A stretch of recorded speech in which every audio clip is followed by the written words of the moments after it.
ఇప్పుడు Indian judiciary సిస్టంలో supreme court గురించి, ఇండియన్ కాన్స్టిట్యూషన్లో ఉన్న పార్ట్ 5లో ఉన్న సుప్రీంకోర్టు గురించి డిస్కస్ చేసుకున్నాం. అలాగే పార్ట్ 6లో ఉన్న హైకోర్ట్స్ గురించి కూడా డిస్కస్ చేసుకున్నాం. నౌ అదే పార్ట్ 6లో ఉన్న సబార్డినేట్ కోర్ట్స్ గురించి 233 ఆర్టికల్ నుంచి 237 వరకు మెన్షన్ చేయడం జరిగింది. సో ఇప్పుడు మనం ఆ ఆర్టికల్స్లో ఏ డీటెయిల్స్ ఉన్నాయనేది డిస్కస్ చేద్దాం. సో ఫస్ట్ వచ్చేసి సబార్డినేట్ కోర్ట్స్ అనేది పార్ట్ 6లో 233 నుంచి 237 వరకు మెన్షన్ చేయడం జరిగింది. సో ఇప్పుడు మనం ఏంటంటే ఇందులోన డిస్కస్ చేసే టాపిక్స్ ఏంటో చూద్దాం. ఫస్ట్ ఒక వ్యక్తిని డిస్ట్రిక్ట్ జడ్జిగా అపాయింట్ చేయడం గురించి ఆర్టికల్ నెంబర్ 233లో ఏం చెప్పిందో చూస్తాం అన్నమాట.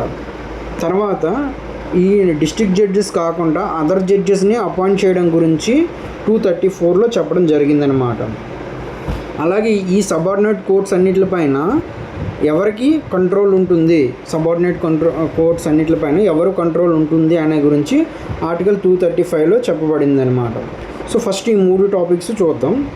సో ఫస్ట్ వచ్చేసి మనకి అపాయింట్మెంట్స్ వచ్చేసి చూసేసరికి ఒక డిస్ట్రిక్ట్ జడ్జెస్ని అపాయింట్ చేయాలి అంటే లేదా అతని యొక్క పోస్టింగ్ ఇవ్వాలన్నా, ప్రమోషన్ చేయాలన్నా సరే గవర్నర్ అనేవాళ్ళు, అంటే ఏ స్టేట్లో అయితే డిస్ట్రిక్ట్స్ ఉంటాయో ఆ స్టేట్ డిస్ట్రిక్ట్ జడ్జిని అపాయింట్ చేసేటప్పుడు కానీ అతనికి ప్రమోషన్ ఇచ్చేటప్పుడు కానీ గవర్నర్ అనేవాళ్ళు హైకోర్టుని కన్సల్ట్ చేసే ఇవ్వాలి. ఓకే. సో ఫస్ట్కి అతనికి ఒక వ్యక్తిని డిస్ట్రిక్ట్ జడ్జిగా అపాయింట్ చేయడానికి కొన్ని క్వాలిఫికేషన్స్ కావాలి. ఫస్ట్ది ఏంటంటే ఈ should not already been the service of the central state. అతను సెంట్రల్ గవర్నమెంట్లో కానీ స్టేట్ గవర్నమెంట్లో కానీ సర్వీస్లో ఉండకూడదు అనమాట. అంటే ఎలాంటి సర్వీస్లో సెంట్రల్ గవర్నమెంట్ కానీ స్టేట్ గవర్నమెంట్ సర్వీసెస్లో లేని వ్యక్తి అయి ఉండాలి ఫస్ట్ డిస్ట్రిక్ట్ జడ్జిగా అవ్వాలి అంటే. తర్వాత ఇతను ఎవరినైతే మనం అపాయింట్ చేయాలనుకుంటున్న అతనికి ప్లీడర్గా, అడ్వకేట్ వేరు ప్లీడర్ వేరు అనమాట. సో మన హైకోర్టు సుప్రీంకోర్టుకి మనం డిస్కస్ చేసినప్పుడు మనం అడ్వకేట్గా 10 years చేసి ఉండాలి అని చెప్పేసి చెప్పుకున్నాం. కానీ ఇక్కడ డిస్ట్రిక్ట్ జడ్జెస్గా ఉండేటప్పుడు ప్లీడర్గా 7 years అనేది చేసి ఉండాలి అని చెప్పేసి చెప్పుకుంటాను అనమాట. అడ్వకేట్ అయినా పర్లేదు, ప్లీడర్గా అయినా పర్లేదు. సో ఎనీథింగ్ ఈ హ్యాస్ టు, అంటే ఏ పోస్ట్లో అడ్వకేట్గా అయినా ప్లీడర్గా అయినా సరే 7 years అనే అతను క్వాలిఫికేషన్ అయి ఉండాలి. అంటే 7 years కంప్లీట్ అయి ఉండాలి. ఓకే.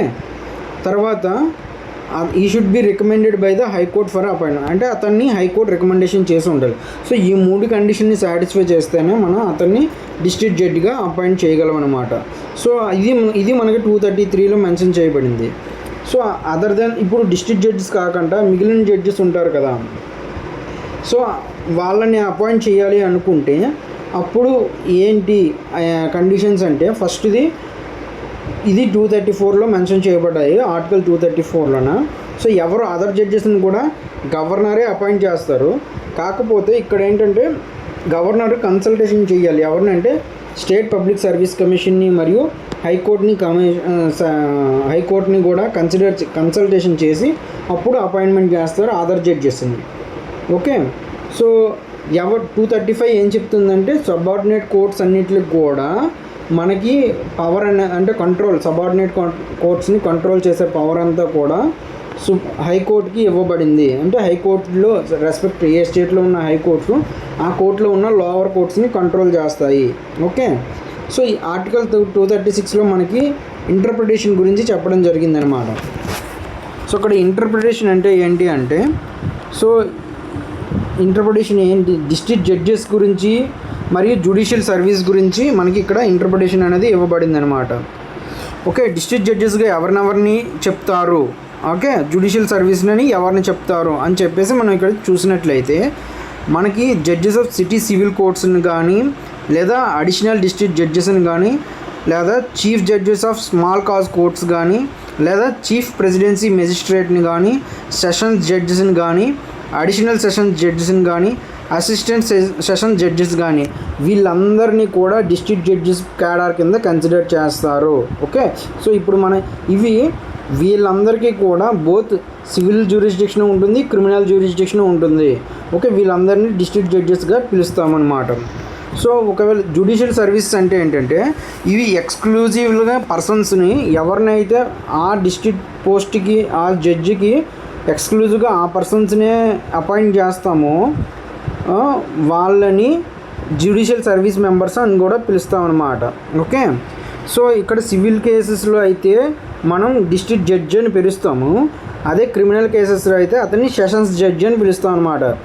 నేమ్ ఒకటే, అంటే క్యాడర్ ఒకటే, కానీ వాళ్ళు డీల్ చేసే కేసెస్ని బట్టి వాళ్ళ యొక్క నేమ్ చేంజ్ అవుతుంది అనమాట. ఒకవేళ సివిల్ కేసెస్ జడ్జెస్ చేంజ్ చేస్తే అతన్ని డిస్ట్రిక్ట్ జడ్జిగా పిలుస్తాము.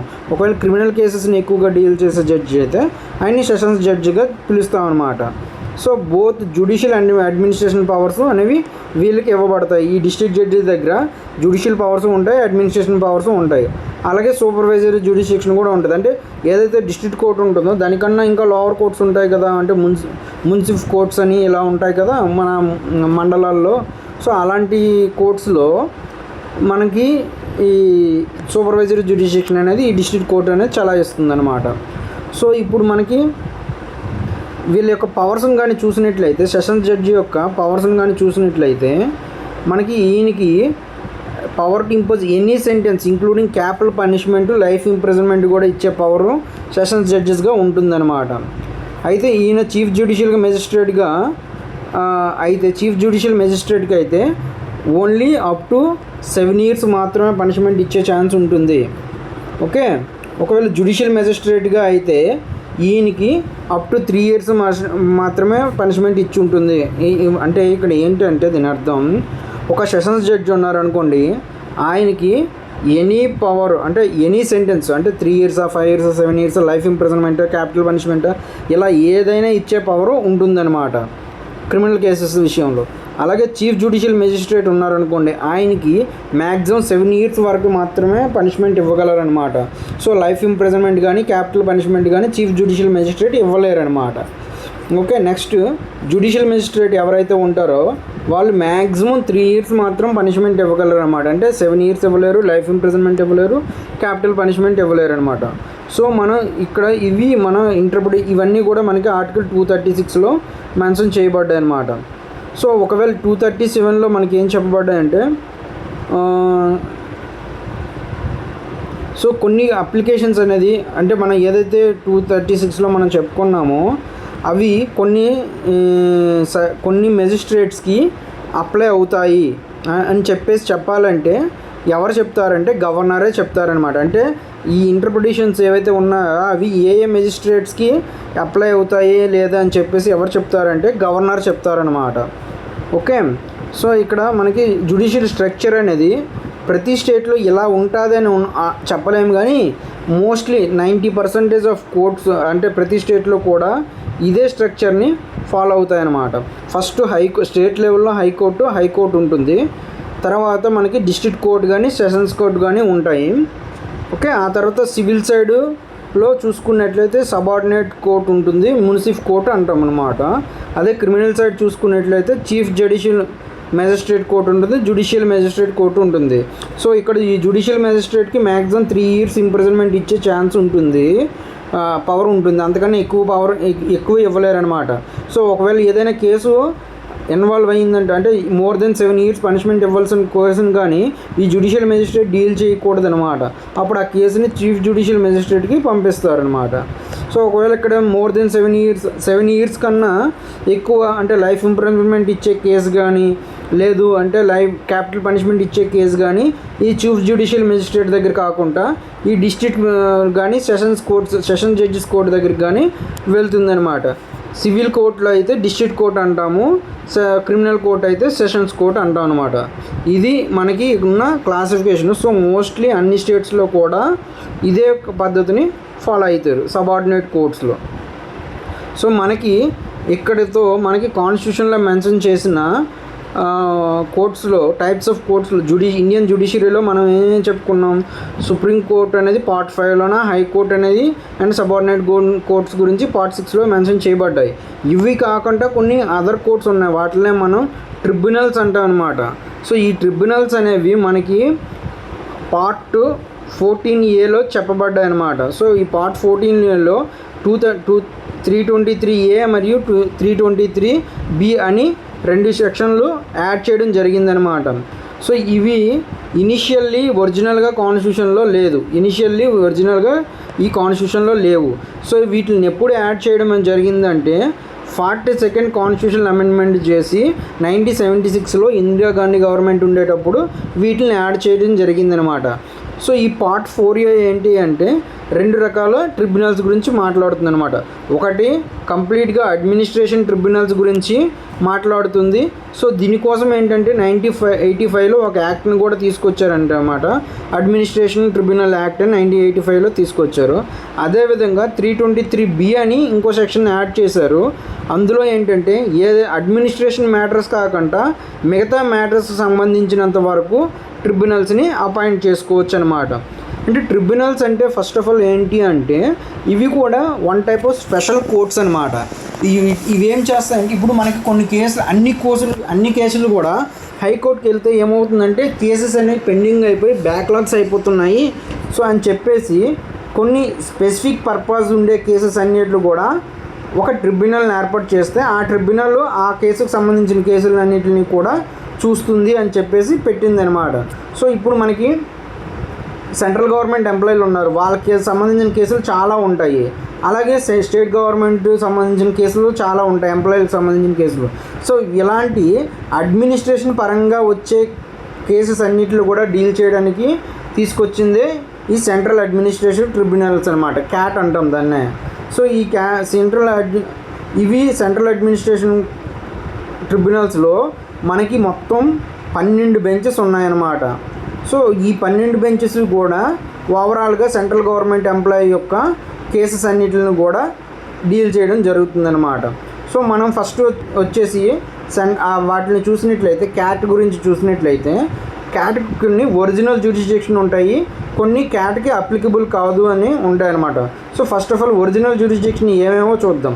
సో ఫస్ట్ ఆఫ్ ఆల్ రిక్రూట్మెంట్కి మరియు ఆల్ సర్వీస్ మ్యాటర్స్కి పబ్లిక్ సర్వెంట్స్కి అనేవి సంబంధించిన కేసులు అన్నీ కూడా ఏవైతే రిలేషన్షిప్ ఉంటాయో అంటే వాళ్ళని రిక్రూట్ చేయడము మరియు వాళ్ళకి ఇచ్చే సర్వీస్ మ్యాటర్స్ అంటే అలవెన్సెస్ కానీ పెన్షన్స్ గురించి కానీ అదర్ సర్వీస్ మ్యాటర్స్ గురించి కానీ పబ్లిక్ సర్వెంట్స్కి ఏవైతే ఉంటాయో వాటిలన్నింటికి సంబంధించిన కేసులన్నీ కూడా ఈ సెంట్రల్ అడ్మినిస్ట్రేషన్ ట్రిబ్యునల్కి ఒరిజినల్ జ్యూరిస్డిక్షన్లోకి వస్తాయన్నమాట.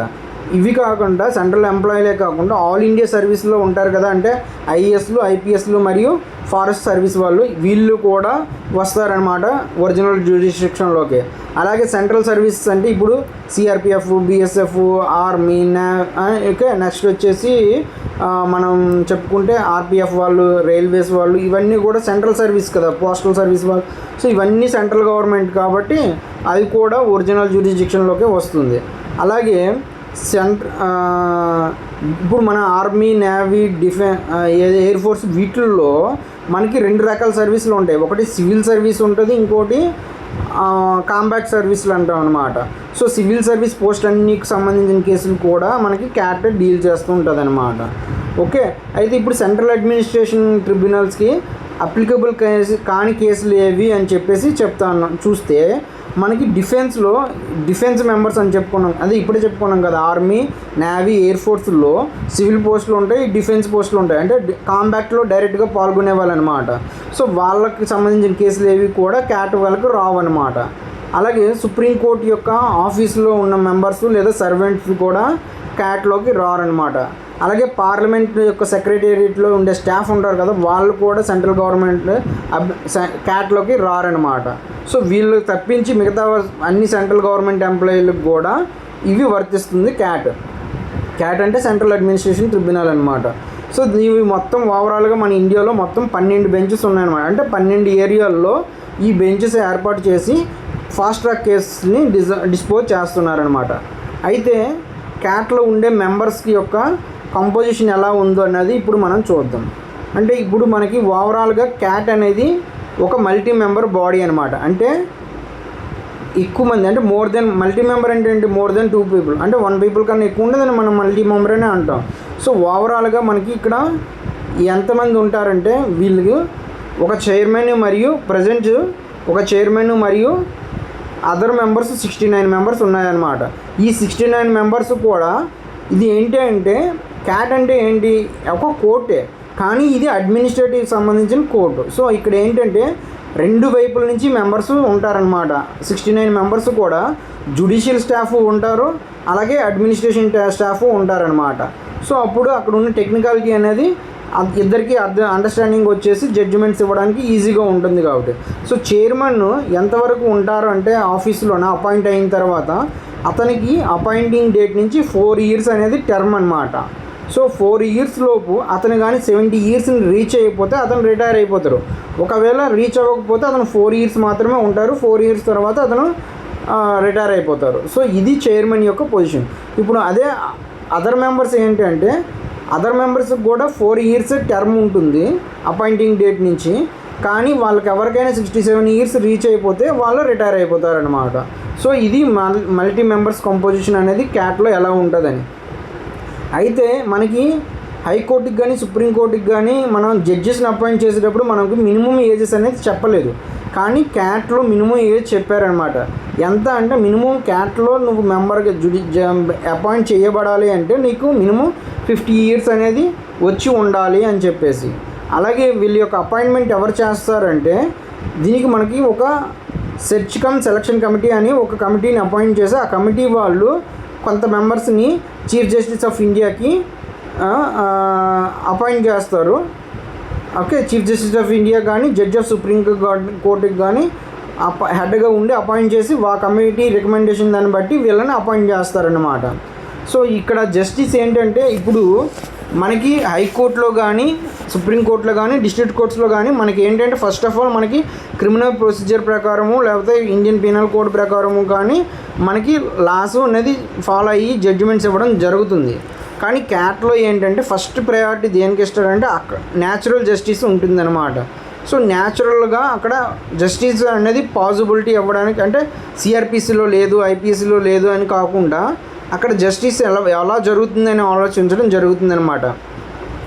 ఓకే, సింపుల్ ఎగ్జాంపుల్ ఏంటంటే న్యాచురల్ జస్టిస్కి సింపుల్ ఎగ్జాంపుల్ ఏంటంటే ఒక వ్యక్తి ఉన్నారు, ఒక వ్యక్తికి పైన అభియోగం మోపబడింది అంటే తప్పు చేశాడని అభియోగం మోపబడింది అనుకోండి. ఇప్పుడు అతని వైపు కేసు వినకుండా ఫైనల్ జడ్జిమెంట్ ఇచ్చిస్తే అక్కడ న్యాచురల్ జస్టిస్ జరగనట్లు అనమాట. న్యాచురల్ జస్టిస్ అర్థం ఏంటంటే నువ్వు అవతల వ్యక్తికి కూడా ఎవరినైతే నువ్వు తప్పు చేశాడని అభియోగం మోపావో అతనికి కూడా తన తరపు యొక్క వాదనలు వినిపించుకోవడానికి నువ్వు అవకాశం ఇవ్వాలి. అలా ఇవ్వలేనప్పుడు దాన్ని న్యాచురల్ జస్టిస్ అక్కడ జరగలేదు అని చెప్తామన్నమాట. సో ఇక్కడ మోస్ట్లీ ఏంటంటే హైకోర్టు సుప్రీంకోర్టులో కూడా న్యాచురల్ జస్టిస్ ఉంటుంది, కానీ ఫస్ట్ ఫాలో అయ్యేది ఏంటంటే సిఆర్పిస్ ఐపీసీస్ ఫాలో అవుతూ న్యాచురల్ జస్టిస్ని చూస్తాం. ఇక్కడ ఏంటంటే ఫస్ట్ న్యాచురల్ జస్టిస్ అనే కాన్సెప్ట్ పైనే మూవ్ అవుతుంది ఈ క్యాట్ అనేది. ఓకే, సో అపీల్స్ ఎక్కడ ఉంటాయి, ఒకవేళ క్యాట్ అనేది సెంట్రల్ అడ్మినిస్ట్రేటివ్ ట్రిబ్యునల్ ఒక జడ్జిమెంట్ ఇచ్చింది అనుకో, నీకు ఆ జడ్జిమెంట్ పైన నువ్వు అప్పీల్ వెళ్ళాలనుకుంటే నీకు ఎవరికి దగ్గరికి వెళ్ళాలంటే సో ఫస్ట్ ఆఫ్ ఆల్ నువ్వు డైరెక్ట్గా సుప్రీంకోర్టుకి వెళ్ళిపోవచ్చు. ఒరిజినల్ జ్యూరిస్డిక్షనే అంటే హైకోర్టుకి వెళ్ళి హైకోర్టు నుంచి సుప్రీంకోర్టుకి వెళ్ళాల్సిన అవసరం లేదు అని చెప్పేసి ఒరిజినల్ జ్యూరిస్డిక్షన్ అనేది సుప్రీంకోర్టుకి ఇవ్వడం జరిగింది. అయితే మనకి ఏంటంటే L Chandrakumar versus union of India అనే కేసు 1992లో ఏం చెప్పారంటే ఇది ఏదైతే అప్పీల్ అనేది డైరెక్ట్ సుప్రీంకోర్టుకి వెళ్ళాలని చెప్తున్నావో అది తప్పు, అలా అవసరం లేదు. సో అదే ఈ కాన్స్టిట్యూషన్లో వైలేషన్ అవుతుంది. సో నువ్వు ఎక్కడైతే ఒక క్యాట్ ఉంటుంది కదా, క్యాట్ అనేది మనకి 19 benches ఉన్నాయి. ఈ 19 benchesలో ఏదో ఒక బెంచ్లో నీకు జడ్జిమెంట్ వచ్చింది. సో నీకు వచ్చిన జడ్జిమెంట్ ఎక్కడైతే వచ్చిందో సపోజ్ మనకి హైదరాబాద్ డివిజన్ బెంచ్ ఇచ్చింది అనుకుందాం. సో ఇప్పుడు నువ్వేంటంటే నువ్వు ఆ రెస్పెక్టివ్ ఏరియాలో ఏదైతే హైకోర్టు ఉంటుందో అక్కడ డివిజన్ బెంచ్ని అప్రోచ్ అవ్వచ్చు. ఓకే, సో ఏదైతే క్వశ్చన్ ఒరిజినల్లీ నువ్వు సుప్రీంకోర్టుకి వెళ్ళాలని చెప్పావో దాన్ని అన్కాన్స్టిట్యూషనల్గా L Chandrakumar versus union of India కేసులో చెప్పడం జరిగింది. సో ఇప్పుడు ఏంటంటే మన హైకోర్టు క్యాట్ ఇచ్చిన తీర్పుని నువ్వు డైరెక్ట్గా సుప్రీంకోర్టుకి కాకుండా హైకోర్టుకి కూడా వెళ్ళి డివిజన్ బెంచ్లో అప్పీల్ చేసుకోవచ్చు. ఓకేనా, సో ఇక్కడతో మనకి క్యాట్ యొక్క కంపోజిషను మరియు ఒరిజినల్ జ్యూరిస్డిక్షన్ ఎక్కడ అప్లికబుల్ అవుతుంది ఏంటి అని చెప్పేసి మనం డిస్కషన్ చేయడం జరిగిందనమాట. సో ఇక్కడ నెక్స్ట్ వచ్చేసి సెంట్రల్ అడ్మినిస్ట్రేటివ్ ట్రిబ్యునల్స్ అయిపోగానే ఇదే అడ్మినిస్ట్రేషన్ ట్రిబ్యునల్లో మనకి స్టేట్ అడ్మినిస్ట్రేషన్ ట్రిబ్యునల్ ఉంటుంది, జాయింట్ అడ్మినిస్ట్రేషన్ ట్రిబ్యునల్ కూడా ఉంటుందన్నమాట. స్టేట్ అడ్మినిస్ట్రేషన్ ట్రిబ్యునల్లో ఏంటంటే సేమ్ క్యాట్లానే, కాకపోతే ఇది ఏంటంటే ఓన్లీ స్టేట్ గవర్నమెంట్ ఎంప్లాయీలు మాత్రమే ఇది కవర్ చేస్తుంది. ఇందులోన మనం అక్కడ సెంట్రల్ గవర్నమెంట్ ఎంప్లాయీలను ఎలా అయితే స్పెసిఫిక్గా కవర్ చేసామో ఇక్కడ స్టేట్ గవర్నమెంట్ ఎంప్లాయీలని ఇది కవర్ చేస్తుంది. అయితే ఇక్కడ మనకి ఎలా ఉంటుందంటే ఇది స్టేట్స్ రిక్వెస్ట్ మీద అన్ని స్టేట్లో స్టేట్ అడ్మినిస్ట్రేషన్ ట్రిబ్యునల్ ఉంటుందా అంటే ఆ స్టేట్స్ రిక్వెస్ట్ చేసుకుంటే అక్కడ స్టేట్ అడ్మినిస్ట్రేషన్ ట్రిబ్యునల్ని ఈ అడ్మినిస్ట్రేషన్ ట్రిబ్యునల్ యాక్ట్ కింద 1985 కింద అపాయింట్ చేసుకోవచ్చు అనమాట. సో ఇక్కడ ఒరిజినల్ జ్యూరిడిక్షన్లోకి ఎవరు వస్తారంటే స్టేట్ గవర్నమెంట్ ఎంప్లాయీస్ మాత్రమే వస్తారనమాట. అయితే ఇక్కడ చైర్మన్ ఉంటారు, మెంబర్స్ ఉంటారు. వీళ్ళందరూ కూడా ఒక chief justice of high court recommendation base చేసుకొని సెర్చ్ కమ్ సెలక్షన్ కమిటీ ఇచ్చిన రికమెండేషన్ని ఈ చీఫ్ జస్టిస్ ఆఫ్ హైకోర్టు అనేది మ్యాచ్ చేసుకొని అంటే చూసుకొని ఏ క్యాండిడేట్ సరిపోతారని చెప్పేసి అతన్ని అపాయింట్ చేస్తుంది సెంట్రల్ గవర్నమెంట్. అయితే ఈ మెంబర్స్ అందరినీ అపాయింట్ చేసేది సెంట్రల్ గవర్నమెంటే, కానీ ఎవరు రికమెండేషన్ ఇస్తారంటే చీఫ్ జస్టిస్ ఆఫ్ హైకోర్టు చైర్మన్గా ఉంటూ ఒక సెర్చ్ కమ్ సెలక్షన్ కమిటీ ఉంటుంది. వాళ్ళు ఇచ్చిన రికమెండేషన్ బేస్ చేసుకొని వీళ్ళు అపాయింట్ చేయడం జరుగుతుంది అనమాట. సో చైర్మన్ ఎంత ఉండాలి, మెంబర్స్ ఎంత ఉండాలి అని చెప్పేసి ఆ స్టేట్ యొక్క గవర్నమెంట్ ఎంప్లాయీ అంటే నెంబర్ ఆఫ్ పర్సంటేజ్ని బట్టి డిసైడ్ చేయడం జరుగుతుంది అనమాట. సో ఇప్పుడు state administration tribunal each state ఒకటి పెట్టుకోవచ్చు. అలా కాకుండా 2-3 స్టేట్స్ కలిపి ఒక అడ్మినిస్ట్రేషన్ ట్రిబ్యునల్ పెట్టుకోవాలనుకున్నాయనుకోండి, అలా కూడా పెట్టుకోవచ్చు అనమాట. దాన్నే మనం జాయింట్ అడ్మినిస్ట్రేషన్ ట్రిబ్యునల్ అంటాం. సో ఇదంతా కూడా మనము article 323A central administration tribunal యాక్ట్లో చెప్పుకోవడం జరిగిందనమాట. సో మనకి యాక్ట్ అయితే 1985లో వచ్చింది. మనకి ఒరిజినల్గా ఇది మనకి కాన్స్టిట్యూషన్లో లేదు. 323A అనే ఆర్టికల్ని ఒరిజినల్గా మనం 1976లో దీన్ని యాడ్ చేయడం జరిగింది 42nd అమెండ్మెంట్లో. సో ఇప్పుడు వచ్చేసి నెక్స్ట్ 323B గురించి చూద్దాం. సో ఇప్పుడు మనం ఏదైతే అడ్మినిస్ట్రేషన్ చెప్పుకున్నామో అవి కాకుండా మిగతా ఇష్యూస్ పైన కేసెస్ని అవి ఫాస్ట్గా రిజాల్వ్ చేయాలనుకున్నప్పుడు మనకి కొన్ని అదర్ ట్రిబ్యునల్స్ కూడా ఏర్పాటు చేసుకోవచ్చు అనమాట. సో మేజర్లీ మనకు వచ్చే కేసెస్ ఏంటంటే ఎక్కువగా ట్యాక్స్ డిస్ప్యూట్ కేసెస్ వస్తాయి. సో వాటిని రిజాల్వ్ చేయడానికి మనకి ట్యాక్సేషన్ మ్యాటర్ మీద ట్రిబ్యునల్స్ని ఏర్పాటు చేసుకోవచ్చు. అలాగే ఫారెక్స్ని, ఇంపోర్ట్ ఎక్స్పోర్ట్స్ మీద, అలాగే ఇండస్ట్రియల్ లేబర్ కోర్ట్స్ మీద, ల్యాండ్ రిఫార్మ్స్ మీద, సీలింగ్ అర్బన్, సో వీటిలన్నిటి మీద కూడా మనం ట్రిబ్యునల్స్ని అపాయింట్ చేసుకోవచ్చు అనమాట. ఏ సెక్షన్ ప్రకారం 323B ప్రకారం. సో ఇందులో అపాయింట్ చేసేటప్పుడే దాన్ని కంపోజిషన్ మెంబర్ ఎంత ఉంటారు ఏంటి అని చెప్పేసి సెంట్రల్ గవర్నమెంట్ అనేది డిసైడ్ చేయడం జరుగుతుందన్నమాట. ఓకే, సో ఇది మనకి మేజర్లీ 323B గురించి. అయితే మనకి ఇక్కడ ఒక డిఫరెన్స్ అనేది తెలియాలి. 323Aకును 323Bకి డిఫరెన్సెస్ అనేవి 3 ఇష్యూల్లో ఉంటుంది. ఫస్ట్ డిఫరెన్స్ ఏంటి అంటే 323A అంటే ఓన్లీ సర్వీస్ మ్యాటర్సే, పబ్లిక్ సర్వీస్ మ్యాటర్కి సంబంధించినంత వరకు మాత్రమే చూస్తుంది 323A. ఓకే, 323B ఏంటంటే సర్వీస్ మ్యాటర్స్ కాకుండా ఇంకా ఎనీ అదర్ మ్యాటర్స్లో స్పెసిఫిక్ పర్పస్గా ఏర్పాటు చేయాలనుకుంటే ఏర్పాటు చేయొచ్చు. ఇది ఫస్ట్ డిఫరెన్స్. ఓకే, సెకండ్ ఏంటంటే 323A అనేది only by parliament of tribunals under article 320. Okay, అంటే 323Aని ఓన్లీ పార్లమెంట్ మాత్రమే ఎస్టాబ్లిష్ చేయగలదు. అంటే 323Bని బోత్ పార్లమెంటు చేయొచ్చు, స్టేట్ లెజిస్లేచర్స్ చేయొచ్చు. ఓకే, అంటే ఎవరు అంటే ఇప్పుడు ఒక సర్వీస్ మ్యాటర్ కానీ అదర్ మ్యాటర్స్ ఏమైనా ఉంది. ఇప్పుడు సపోజ్ ల్యాండ్ రిఫార్మ్స్ అనుకోండి, ల్యాండ్ రిఫార్మ్స్ అనేది స్టేట్కి సంబంధించిన మ్యాటర్ అనుకోండి. అప్పుడు ఆ స్టేటు ఆ ల్యాండ్ రిఫార్మ్కి సంబంధించిన ట్రిబ్యునల్ని ఏర్పాటు చేయాలనుకుంటుంది అనుకోండి, చేయొచ్చు. అలాగే ఇప్పుడు మనకి ఎడ్యుకేషన్ అనేది ఈ కాంగ్రెంట్ లిస్ట్లో ఉంది. సో ఇప్పుడు ఈ కాంగ్రెంట్ లిస్ట్లో ఉన్న దానిపైన స్టేటు పార్లమెంటు ఈ రెండిట్లో ఎవరైనా లాస్ చేసుకోవచ్చు. కాబట్టి అక్కడ ఆ ట్రిబ్యునల్ని ఎవరైనా చేసుకోవచ్చు. అలా కాకుండా ఇప్పుడు అడ్మినిస్ట్రేషన్ ట్రిబ్యునల్స్ ఉన్నాయి కదా 323A అనేది. సో ఇది కంప్లీట్గా పార్లమెంట్ మాత్రమే చేయగలదనమాట. సో అది డిఫరెన్స్. అంటే 323A ప్రకారం ఏర్పాటు చేసే ఏ ట్రిబ్యునల్ అయినా దాన్ని పార్లమెంట్ మాత్రమే చేయగలదు. అలా కాకుండా 323B ప్రకారం ఏమైనా ఉన్నా ఆ రెస్పెక్టివ్ మ్యాటరు ఎవరికి పవర్ ఉంటే వాళ్ళు చేసుకోవచ్చు, పార్లమెంట్ అయినా స్టేట్ అయినా సరే. ఓకే.